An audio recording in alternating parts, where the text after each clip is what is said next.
पोह्याचं साहित्य: तेल, मोहरी, जिरं, कढीपत्ता, हिरवी मिरची, शेंगदाणे, टोमॅटो, कांदा, कोथिंबीर, ओलं खोबरं किसून घेते, लिंबाचा रस, पिठी साखर आणि पातळ पोहे.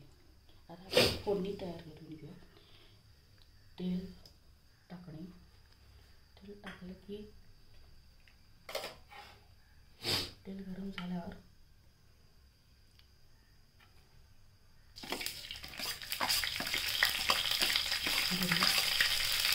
कढीपत्ता, जिरे,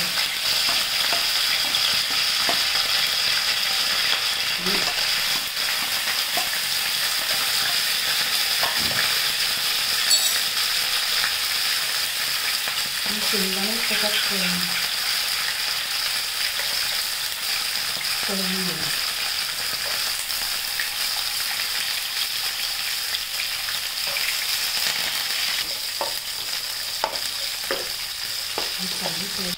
त्याच्यात पातळ पोहे, कांदा,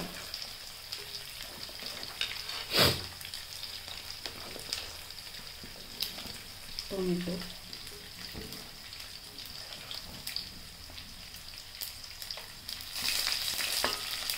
कोथिंबीर हे सगळं टाकून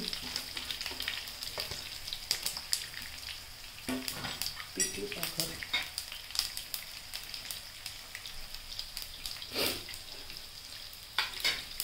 ओलं खोबरं,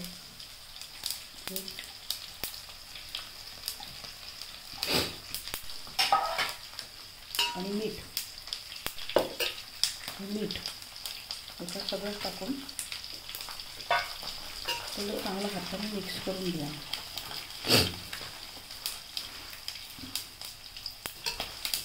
आणि हे 10 मिनटं असं ठेवले जर कांद्याचं पाणी सुकवलं ना तर चव चांगली येते. असं नाही कांदा वगैरे असा हाताने लिंबाचा रस आहे ते टाकून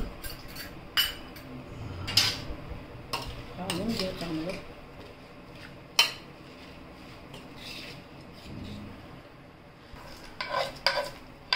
ही फोडणी टाकून देतो त्यातून.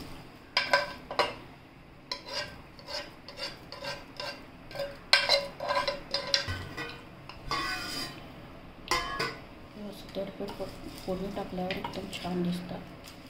लगेच खायचं मन करतं. मुलांना संध्याकाळच्या वेळेस करून दिले, सकाळी नाश्त्याला, डब्याला दिले तरी चांगलं. डब्याला देण्यापेक्षा केले हे रेडी आहे. दडपे पोहे, चटपटीत दडपे पोहे.